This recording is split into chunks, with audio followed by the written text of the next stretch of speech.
Hello, everybody, and welcome to the Ringside Ramblers podcast. I'm Alex, and I'm joined on this episode by Alfonso. And for this episode, we are going to be talking about WWE Crown Jewel. Now, the PLE is upcoming for next Saturday, the 2nd of November, as usual in Riyadh, Saudi Arabia. There have been 6 matches announced for the card, so we are going to quickly run down the card, give our predictions, and talk about the brand new Crown Jewel Championship, which was announced, which sees the champion from Raw versus the champion from SmackDown on both the men's and women's divisions. So, Alfonso, welcome to the show, and are you ready to ramble? I'm so ready to ramble. I think Crown Jewel can be like a nice little show before the big ones, because Survivor Series is around the corner, War Game is around the corner, and I think it's going to be like a nice show just to give us that little push before the big shows. Yeah. It's always been like a in between pay per view. It hasn't really meant loads in the past. It's like a WWE get paid a shitload of money to do it, so why not? Yeah, it's So it's it's almost like a non-canon PLE, like a little like yes, extra. yeah, But I exactly. think I think this year, not the main event, but we're going to have some matches that are very important to how WrestleMania is going to be, like the card of WrestleMania is going to look like in a few months. I think. Yeah, we could. So it could have implications down the road for a number of pay per views. So we'll start off. The first match um, announced is Jade Cargill and Bianca Belair defending their women's tag team championships against Damage Control, which is Kairi Sane and Io Sky, against Metaphor, which is Lash Legend and Jakara Jackson from NXT, versus Chelsea Green and Piper Niven. So a fatal 4-way tag team match. What do you think about this one, Alfonso? This one is the one I'm least looking forward to see, Yeah, because like I don't understand where are we going with Jade and Bianca. Like you want them to be like big single stars, but you also want them to have this feud. But Triple H is taking his time with it, and I think it's long past due. yeah, I completely agree. I think the women's tag championships are quite cold. Bianca and Jade haven't really feuded with anyone. Everybody's kind of just waiting for them to feud with each other, and there's not much buzz around this match either. I really hope Chelsea Green wins this. She's fucking awesome. She's great at everything she does, and she deserves a bigger push. So I hope Chelsea and Piper win, but we'll see. Yeah, I think if Chelsea Green wins and Piper Niven as well, you can have like them having a little program with damage control, and that can be really good for TV. But yeah, like they need something to do with the women in the tag team division. They need stories, but Yeah, they need I'm just stories. yeah, I'm just saying push Chelsea Green, please, please push her. She deserves it. Right. So And then if you go to the next match and you want people to get pushed, I think the next match is going to be a banger, as Sheamus will said, because it's going to be the champion LA Knight defending against Andrade and Carmelo Hayes. So I wasn't expecting them to have a triple threat, but I need them to put the title on Andrade. I think it's his really, time. I think it's his time, man. And I think you can have them like do a little like double turn and have Carmelo Hayes become the baby face eventually because he has a lot of charisma and I prefer Carmelo as a baby face, to be honest. I disagree with you there, Alfonso. I'm afraid. I think they have to keep the belt on LA Knight. I think he's by far the biggest star in this match. I love Andrade and Carmelo. I think they've got really good spots on the card, probably like mid card, maybe upper mid card. But like LA Knight is a star. He needs to keep this championship and get into a real gritty feud with somebody over the championship. I just think LA Knight should win. And Andrade and Carmelo have had a good little rivalry. Um, and they can go off and do their own things after this. I think LA Knight, Okay, okay. but that's what wrestling's all about. We have difference of opinion. So um, the next match is a singles grudge match between Randy Orton and Kevin Owens, which was announced last night on SmackDown. Triple H announced the match. I Randy just Orton want to asked say for it. something. Yes. If you haven't seen that segment with Triple H and Randy Orton, it's worth seeing it. I Yeah, think yeah, that yeah. I think that segment just tells you the whole match, and finally we're getting a heel Kevin Owens, and that's what I want. That's what WWE needed because we're losing the cool bad guys. There aren't many good bad guys. Like you have Gunter as a heel, and then you have the Judgment Day, and that's it. So I You've needed got you've more. got the Like bloodline, haven't you? But like, yeah, yeah, I but they're the agree. bloodline. That's another whole storyline. Yeah, I agree. There are a lot more top baby faces than top heels, but I think this match is gonna set up future matches down the road. I think it's gonna be a heavy story based match rather than like an in ring wrestling match. I think But eventually Randy. who do you think Or is going to win this match? Because I think it's very like up in the air I because think you if can I have, think if Randy Orton wins, it kills Kevin Owens' heel turn. So I think Kevin Owens has to win. but then Kevin Owens has to kill Randy Orton. I You just know? I don't it's difficult to predict. Maybe the match could get thrown out. It could be a no contest or a double count out disqualification, something like that. Okay, what I want is the next thing to happen. I want Kevin Owens to destroy Randy Orton. Randy Orton goes on the bench, he rests for a little bit, and then he comes back, but not to go against Kevin Owens.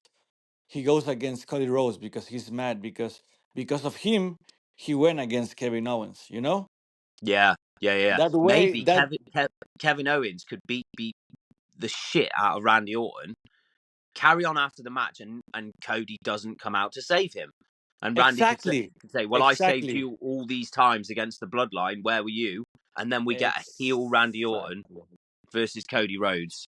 Yeah, exactly. That's what I want at WrestleMania. So then you can have Kevin Owens as a heel, maybe going against Sami Zayn one more time because that never gets boring. it never does. No, they can fight forever. But yeah, this is an interesting match, isn't it? They can go in a number of directions, which is really cool. Um, so the next match is another grudge match: Seth Rollins versus Big Bronson Reed. How do you see this one going, Alfonso?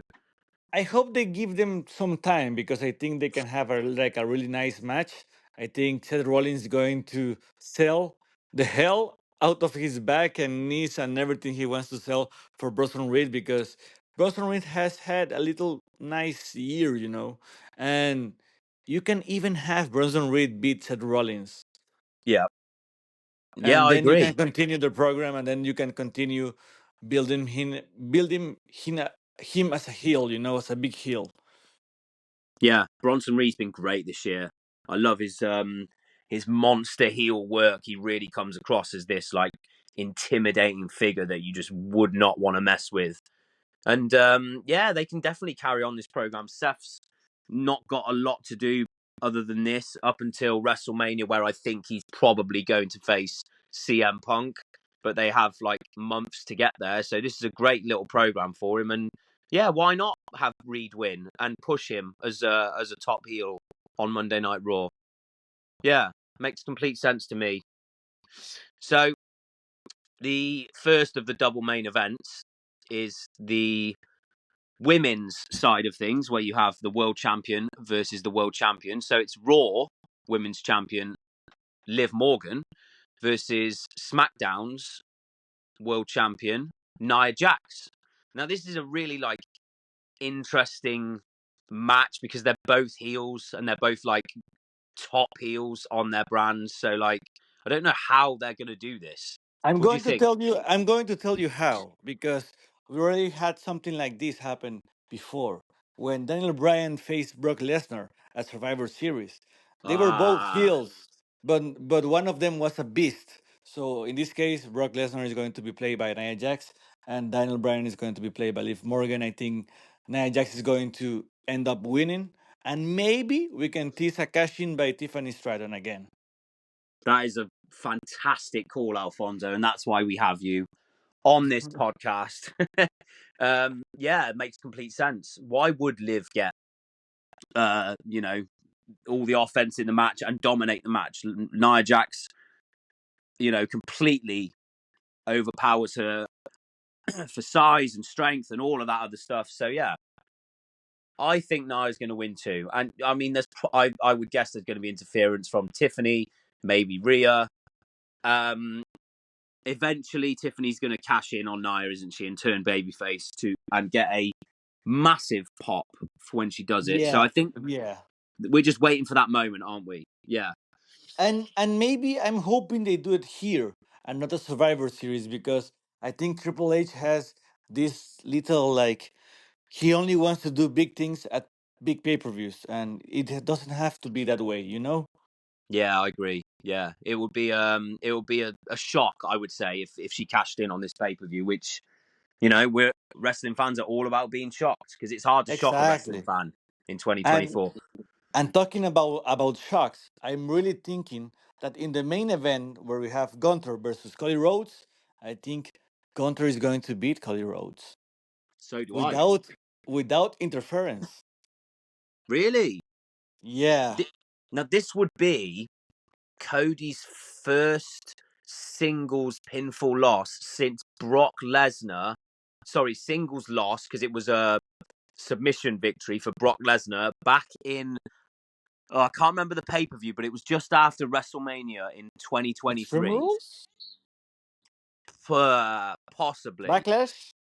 it was one of those two, I think. Yeah, Okay. but the point is, it's been like a year and a half since Cody has been pinned, and he's only been pinned like 3 times since he's come Like back, I think. like the only other way I can see that going down is that you have a lot of shenanigans. You have the bloodline getting involved, and then because of Roman Reigns, Cody Rhodes loses. And that's how you build, like, are they going to be friends at Survivor Series? Are they going to be friends at War Games? But who knows? Yeah, that's a great way of doing it for sure. You could have Kevin Owens come down and cost Cody. You could have Randy Orton accidentally costing Cody, planting the seeds for his potential heel turn. Yeah, But I am with you. Gunther is going to win this match. I think he needs the win more than Cody. exactly. Um, he's great. Obviously, he is the Because because Go on, I'm really Alfonso. think I'm really thinking that Gunther is going to lose his title soon rather than later against CM Punk or against Seth Rollins, because I think Yeah, they want them to have the title so they can main event night one at WrestleMania. You know. yeah, yeah. Gunther is amazing though, and a win like this would really help his career. Like he is going to be around for years and years to come, and he's going to be a world champion multiple times because he is that damn good. To But quote Triple H, but I just want to yeah, say, if the go bloodline for it. come down, Yeah. please give me a Gunther and Jacob Fatu face off. Oh yeah, for sure. I think Gunther against Jacob Fatu, Gunther against Braun Breaker, Braun Oh, Breaker against Jacob Fatu. That where you see the future about WWE. We have so many superstars that are going to be like they can be like these new champs in the future, and exactly. it's exciting. It's very exciting. Yeah, yeah. We're almost seeing into the future with the stars that they're using at the moment on both shows.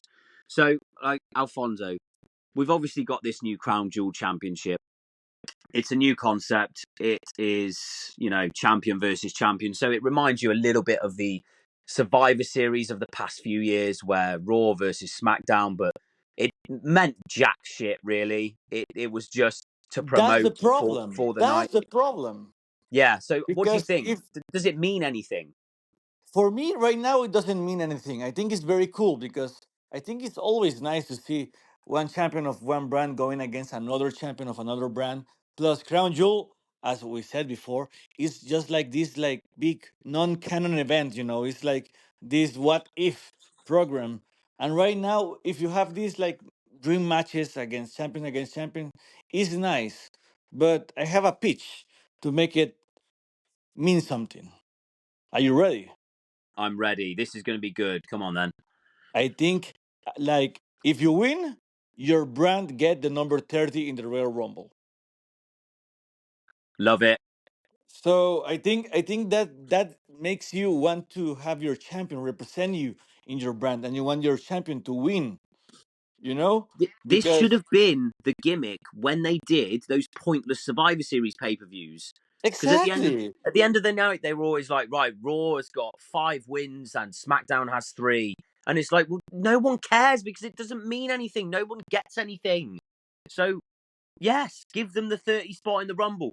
Give them the main event of WrestleMania. I don't know. Something like that is a great idea because it means that it's something other than a random made up championship is on the line and there's actually because stakes I involved. think I think you can do something like really fun, like SmackDown gets the 30 number at the Royal Rumble, and Raw is getting the first, the Yeah, number 1 spot. So that makes like two of the wrestlers or very happy or very angry. But if you are number 1 because your champion lost at Crown Jewel, you won as number 1 to win the Royal Rumble and go against your champion because it make you work for the whole Rumble. exactly.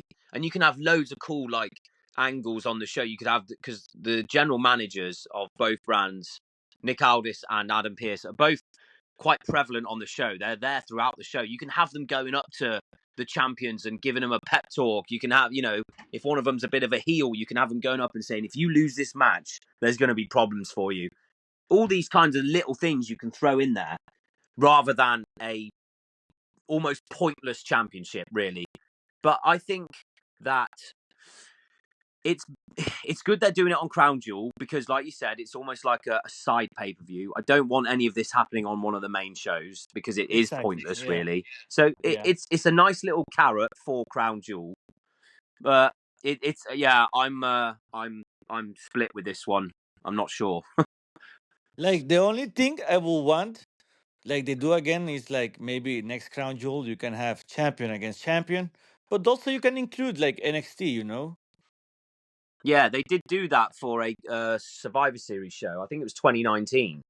And Um, the only thing that I want that is because imagine LA Knight against, well, Obafemi was the champion before, but now it's Tony D'Angelo. But yeah, imagine Obafemi as the, I don't know, because I just love Obafemi, and I want him to see him in the main roster and already mixing up with superstars. I want him to come up at the Rumble. I want him to be a star, and that's the only thing I want right now in wrestling. Overfemi is pretty awesome, Alfonso. But Yeah. yeah, it makes you go back to that Survivor Series I mentioned. I think you had like Rhea Ripley was the NXT Women's Champion. I think she may have faced like Charlotte and Becky at that show. Adam Cole, I think, was the NXT Champion, ended up facing I don't know, Brock and Seth or something like that. I can't Do remember you exactly what it remember? was. Do you remember Kid Lee being at that Survivor Series against Roman Destroyed Reigns? Roman, didn't he? Yeah, yeah, Yeah, you can have these cool things happen, can't you? These cool moments like Ethan Page, Trick Williams. You can bring up these guys and get them mixed in with the main roster, and it's really good for NXT. yeah. So I But like that. yeah, I like the idea. so yeah, I think Crown Jewel is going to be a very enjoyable pay per view. It's a side pay per view, as we said before.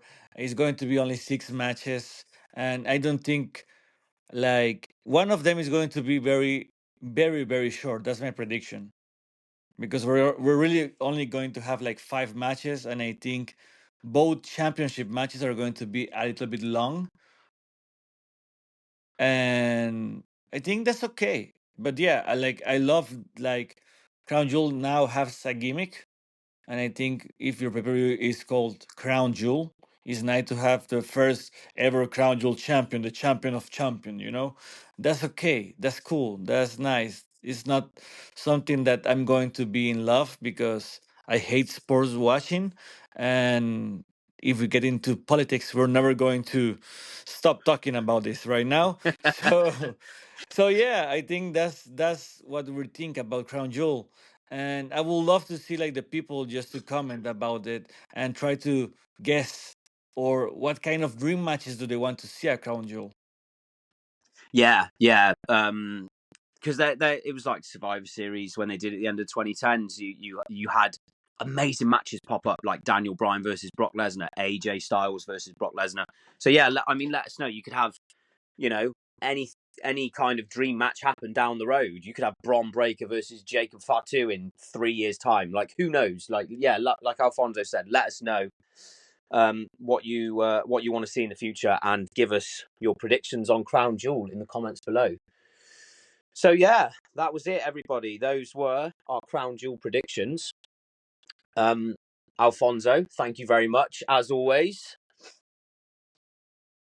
And we will see everybody next time for another Ringside Ramblers podcast. Ciao, everybody. Ciao, everybody.